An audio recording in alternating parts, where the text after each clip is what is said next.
कि जाने वाला तो चला गया, लेकिन रमजान के उस महीने में जिस तरह से जहर देकर तुमने उसको मारा, उसने शहादत का दर्जा पाया है। उस शेरे दिल इंसान को सामने से उसका मुकाबला नहीं कर सके तो कायरों की तरह उसको जहर देके मारा है। मरना हमको भी है, दुनिया में जो आया है मरेगा, लेकिन ए मोदी योगी, तेरे जुल्म के सामने अफजाल अंसारी कभी घुटना नहीं टेकेगा, तुम्हारे जुल्म का मुकाबला करेंगे। खेत 400 रुपए में जोता जाता था। मोदी जी आपका राज आ गया, अब 1 बीघा खेत में रोटावेटर लगेगा जाते 1000 लगी कि ना लगी, बताओ जा। मोदी ने खर्चा 3 गुना कर दिया।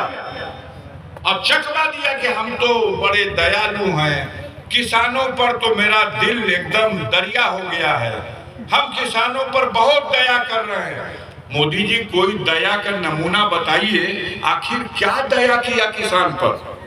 तो किसान पर हमने दया किया, बेचारा 50 किलो की बोरिया उठाता था तो पसीना छोड़ देता था, इसलिए 10 किलो बोरिया में यूरिया कम कर दिया कि हल्लुक हो जाए तो किसान आसानी से ढो के खेतवा पे लेके चल जाए। बोरिया हल्लुक भइल बा ना, 21 उनकर मेहरबानी हम मोदी का।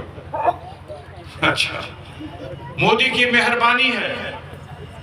अब मोदी की मेहरबानी से चीनी गायब, काहे कि शुगर का बीमारी होता है इसलिए चीनी बंद। मोदी की बीमारी से किरासन तेल, मेहरबानी से किरासन तेल गायब। मोदी की मेहरबानी से 400 का सिलेंडर 1200। मोदी की मेहरबानी से 400 में बीघा जो जोतात रहे खेत अब 1200 रुपए में बीघा। मोदी का मेहरबानी से देश की जनता, आज पढ़ा लिखा नौजवान अपने माँ बाप के सामने शर्मिंदा हो जाता है, निगाह उठा के बात नहीं कर पाता, क्योंकि माँ बाप ने अपने जीवन के सारे अरमान को तिलांजलि लेकर के अपने बच्चे को पढ़ाया कि डिग्री पा जाएगा तो नौकरी मिल जाएगी, परिवार का कल्याण हो जाएगा। लेकिन आज बेटा शर्मिंदा है कि हम अपने बाप से कैसे कहें कि हमारा मोबाइल रिचार्ज करा दे बाबू, अपना माई से कैसे कहे। अब माई तड़प रही है कि हमने अपने अरमानों का गला घोट दिया अपने लाल को पढ़ाने के लिए, लेकिन मेरे लाल को नौकरी नहीं मिली। वास्तविकता तो यही है। तो इस सड़ी गली व्यवस्था को बदलने की जरूरत है कि नहीं, बताइए आप। तैयारी कैले बढ़ा जा, तनी हाथ उठावा जा, देखा जाओ भैया, तैयार हो जाइए। 1 जून को गाजीपुर में फैसला जनता को देना है। इन झूठ बोलने वालों को, इन बेईमान लोगों को इस व्यवस्था से हटाना है और ऐसे लोगों को दिल्ली की गद्दी पर बैठाना है। इंडिया गठबंधन के लोगों में आपसी सहमति से एक मैनिफेस्टो जारी हुआ है। समय नहीं बचा है, 5 मिनट का समय है, इसलिए लंबा नहीं करूंगा, मुख्य बातें बता दूं। उस मैनिफेस्टो में 2-4 मुख्य बातें हमारे अध्यक्ष जी ने बताई, लेकिन मैं उसको थोड़ा सा हैंडल करके बता दूं। एक बात बिल्कुल फैसला हो गई कि भारत सरकार के अधीन मोदी ने नौकरी पे जो ताला बंद करके 10 साल से रखा था, जिसकी वजह से खाली पदों, खाली कुर्सियों की संख्या 30 लाख हो गई है। 30 लाख ऐसे पद हैं जो खाली हैं, जिनकी नियुक्ति नहीं हुई, जिस पे बैठा हुआ कर्मचारी रिटायर होकर घर गया, दूसरा रखा नहीं गया। उस 30 लाख खाली कुर्सियों के लिए अगर 4 जून की गणना में इंडिया गठबंधन को बहुमत मिला तो 15 अगस्त यानी 2 महीना और 2 सप्ताह के बाद उस 30 लाख रिक्त पदों के लिए भर्ती की प्रक्रिया शुरू कर दी जाएगी। जो नौजवान निराश हो रहा है कि मेरे डिग्रियों का क्या होगा, हमारी उम्र खत्म हो जाएगी तो हम तो फार्म भी नहीं भर सकते, उन नौजवानों के लिए एक आशा की किरण है। 15 अगस्त 2024 और गणना होगी 4 तारीख को। 4 तारीख की 4 जून की गणना के बाद अगर सरकार बन गई तो जो इंडिया गठबंधन की सरकार बनेगी उसका ये फैसला है 30 लाख रिक्त पदों पर नौकरियां। दूसरा उसमें जो बड़ा फैसला है वो ये है, उसकी गहराई ये है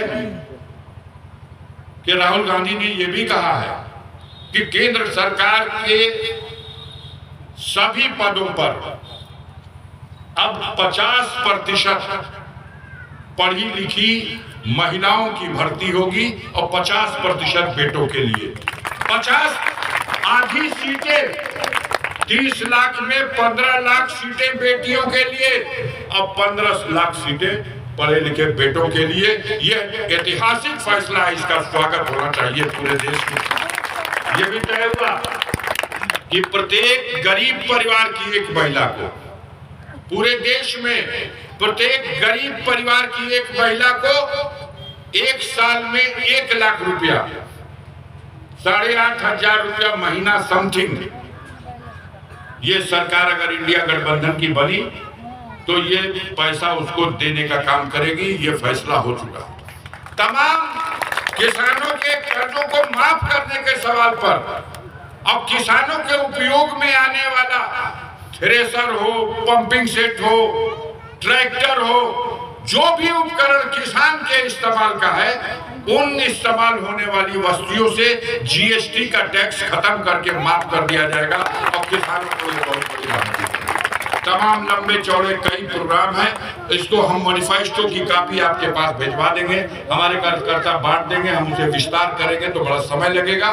साथियों, ये जो जुल्मी सरकार है प्रदेश की और दिल्ली की, ये एक नया काम इन्होंने अपने विरोधियों को डराओ।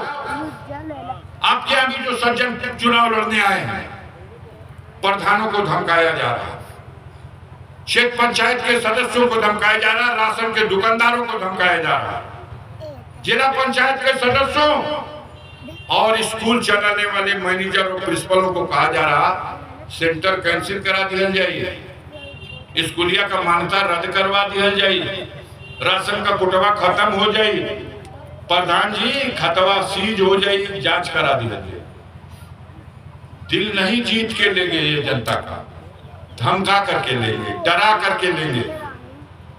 ऊपर देखिए, दिल्ली के मुख्यमंत्री अरविंद केजरीवाल को जेल में डालेंगे इसलिए कि सरकार की बेईमानी का विरोध कर रहा।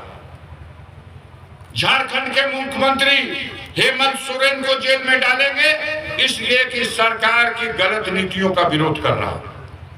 Manish Sisodia deputy chief minister Delhi jail में डाल दिया गया इसलिए कि सरकार का विरोध कर रहा। अफजाल अंसारी पे सारा सितम और सारा जुल्म इसलिए कि पूर्वांचल में कोई बोलने वाला नहीं है सरकार के खिलाफ। तुम क्यों बोल रहे हो, तुम क्यों विरोध कर रहे हो? जो सितम ढाया गया 5 साल में इस डबल इंजन की सरकार ने मेरी जड़ें खोदने की कोशिश की, दुकानें गिराई, होटल गिराया, फार्म हाउस गिरा दिया, जगह जमीन खेत बाग बगीचा कुर्क कर लिया गया, स्कूल गिरा दिया, घर गिरा दिया गया। मेरा हौसला तोड़ने के लिए मेरा छोटा भाई मुख्तार अंसारी जो 18 सालों से जेल में था, उसको जेल के अंदर 19 मार्च को जहर खिला दिया गया और तड़प तड़प के उसका इलाज भी नहीं किया गया। सुप्रीम कोर्ट में रिट पेंडिंग है, हाई कोर्ट में रिट पेंडिंग है, ट्रायल कोर्ट में रिट पेंडिंग है, चारों ओर गुहार लगाते रह गए। लेकिन इस तरह का इंतजाम किया गया कि वो 28 तारीख तक उन्हें कोई मेडिकल फैसिलिटी, कोई एड, कोई सहायता, कोई इलाज न दिया गया और 28 तारीख को उनकी मौत हो गई उस जहर के वजह से। और बहाना बनाया कि मुख्तार साहब को जेल में हार्ट अटैक आया, हम लोग अस्पताल ले गए, 9 डॉक्टरों की टीम लगाया बचाने के लिए, नहीं बचा। ये झूठे बेईमान और मक्कार ये सिर्फ इसलिए किए कि इनके इस सितम से शायद अफजाल अंसारी और उसके परिवार के लोग उनका हौसला टूट जाए, वो घुटना टेक दें।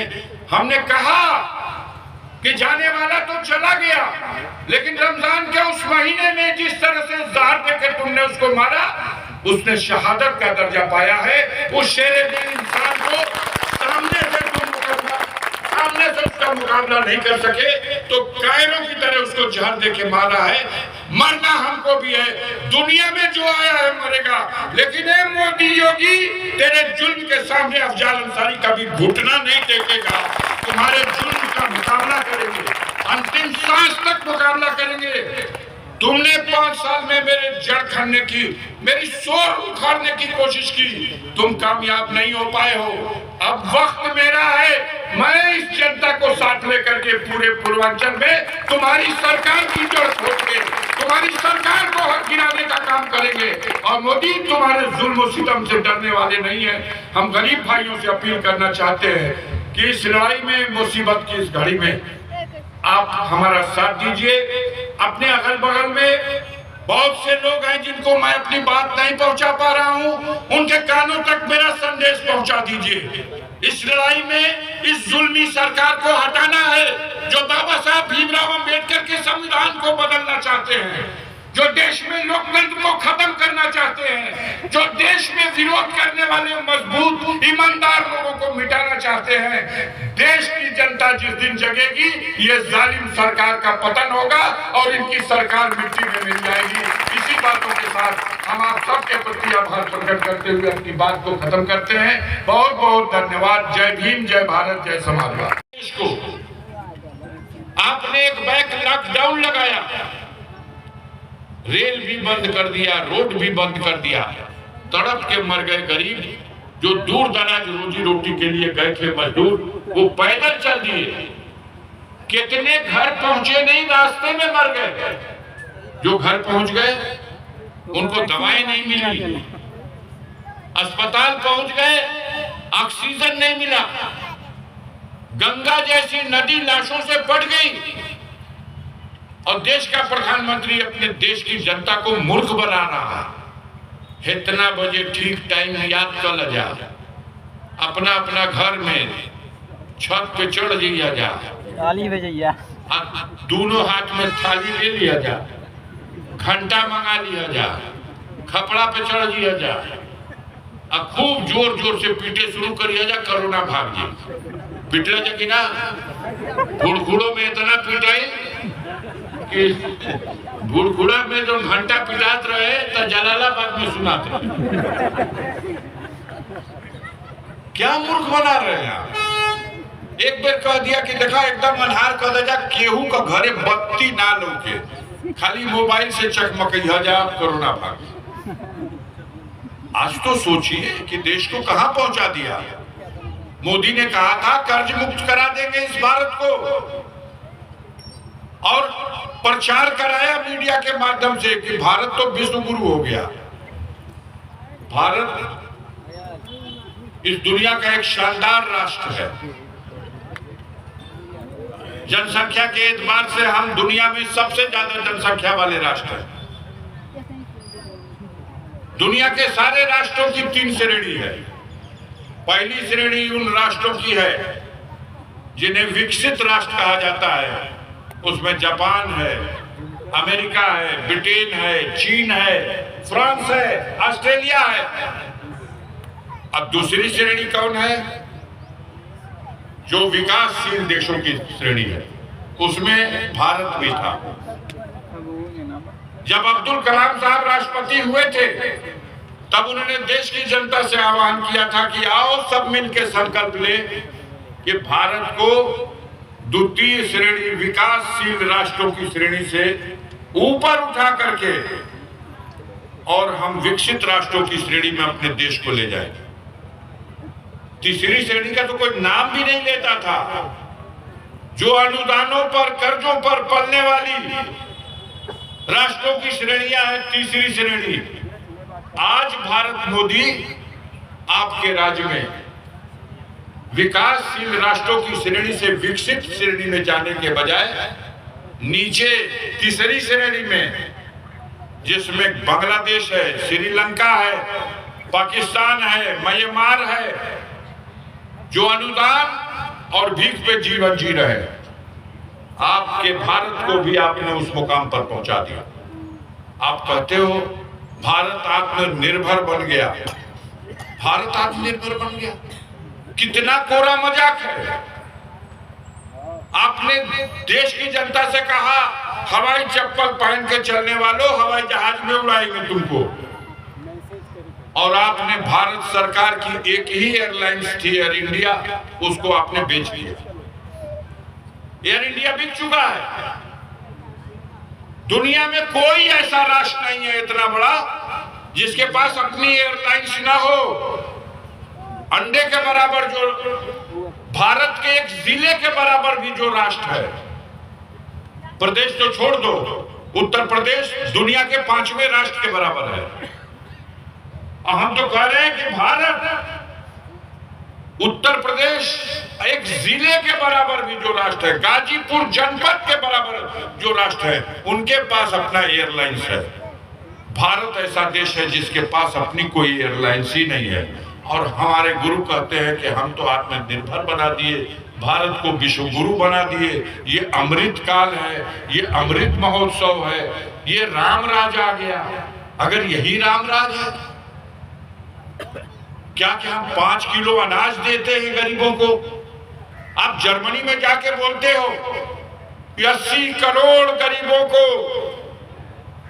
जब सरकार फ्री में अनाज देती है तो उनके घर चूल्हा जलता है और उनके बच्चों के मुंह का निवाला बनता है। यह अपमान नहीं है गरीबी का? मोदी जी झूठ बोलते हैं आप। अनाज का जहां तक सवाल है, हम भूल जाने वाले लोग हैं और आप मूर्ख बना रहे हो। मोदी जी जो 5 सेर अनाज देते हैं आप, इस अनाज की कीमत 100 रुपया है। अगर गेहूं दिया 5 सेर तो कितनी कीमत हुई? 100 रुपया। और अगर चावल दिया 5 किलो तो उसकी कीमत हुई 150 रुपया। आप कहते हो हम हर महीने 100 रुपए का अनाज और 150 रुपए का चावल, चाहे अनाज दिया या चावल दिया, देते हैं, फ्री देते हैं। ये तो कोरी बकवास है, झूठ है, महाझूठ है। आप तो अभी प्रधानमंत्री नहीं बने थे, उसके पहले भारत सरकार, मनमोहन सिंह की सरकार ने एक कानून बनाया था, खाद्य सुरक्षा अधिनियम। और खाद्य सुरक्षा अधिनियम के अंतर्गत भारत में एक कानून बना दिया गया कि भारत का हर नागरिक सरकारी सस्ते गल्ले की दुकान से 2 रुपया किलो गेहूं और 3 रुपया किलो अनाज पाने का हकदार होगा। याद है कि नहीं ये कानून आपको? हम आप लोगों से पूछते हैं, बताइए। अगर आप उसे नहीं याद है तो मोदी जैसे लोग आपको इसी तरह बेवकूफ बनाते रहे। मनमोहन की सरकार ने 100 रुपए के अनाज को 90 रुपया उसमें से छोड़ देने का कानून बना दिया था। 30 रुपए किलो चावल को 3 रुपया किलो का। हाँ, अंतर यह था कि पहले 35 किलो मिलता था गेहूं और उसके बदले आपको पैसा देना पड़ता था 2 रुपए किलो के हिसाब से, 70 रुपया। पहले 35 किलो चावल मिल गया तो आपको 3 रुपए किलो के हिसाब से पैसा देना पड़ता था। लेकिन तब राशन की दुकान पर चीनी भी मिलती थी, तब राशन की दुकान पर किरासन तेल भी मिलता था। बोलिए माता बहन, आप लोग बैठे हैं, मिलता था कि नहीं किरासन तेल? ये तो मोदी चीनी कहत हुआ कि शुगर बढ़ता बहुत, बीमारी है, लिए चीनिया बंद कर दे। किरासन तेल बाजार में 75 रुपया लीटर भी नहीं मिलेगा। मोदी जी, आपने चीनी तो खा लिया और तेल को पी लिया, अब बदले में आपने 10 रुपया छोड़ा है महीना में। 10 किलो 5 किलो गेहूं का 10 रुपया लेकर के मनमोहन की सरकार गेहूं देती थी, आपने 10 रुपया छोड़ के फ्री में कर दिया। एक महीने में 10 रुपए का आपने छोड़ा है, 90 रुपया मनमोहन के कानून से छूटा है। 150 रुपए का चावल आपके खाते से 15 रुपए की छूट है। 135 रुपया मनमोहन सरकार के उस कानून से जो खाद्य सुरक्षा अधिनियम है उसकी छूट है। आप धोखा दे के जनता को कब तक चलाओगे?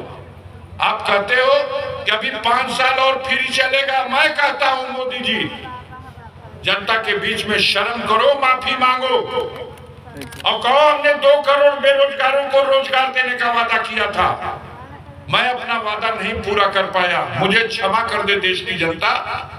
आने वाले दिनों में मोदी आपको ये कहना चाहिए कि गरीबों, हम फ्री अनाज नहीं देंगे, हम तुम्हारे बच्चों के हाथों को रोजगार दे देंगे ताकि रोजगार से वो अपने लिए कमा करके अपने पेट भरने के लिए रोटी का इंतजाम करें। उस रोटी में स्वाभिमान होगा गरीब का, उस रोटी में सम्मान रहेगा। तुम्हारे भीख के गेहूं से 10 रुपये की भीख है सरकार की और चकवा के 5 किलो दे रहे हो। 5 किलो तो पहली सरकार ने भी दिया, 10 रुपया लेके दिया, तुमने 10 रुपया भी छोड़ दिया और 10 रुपए के बदले आप गरीबों का अपमान जर्मनी में जाके उड़ाते हैं कि मैं 80 करोड़ लोगों को जब राशन देता हूं तो गरीबों के घर चूल्हा जलता है और उनके बच्चों के मुंह में निवाला जाता है। मोदी जी शर्म नहीं आती? गरीबों के खेतों में उनकी हरियाली फसल ये छुट्टा मवेशी चर के खा जाता है, वो भी तो गरीबों के मुंह करने वाला है, उसका दर्द आपको नहीं होता? क्या मुआवजा देते हैं आप? आपने गरीबों के लिए सोचा है तो कोई दर्द हो तो बताइए। किसानों को आप कहते हैं कि आमदनी दुगना कर देंगे, छोड़ो। पहले 400 रुपया भाड़े का ट्रैक्टर मंगा के ये खेत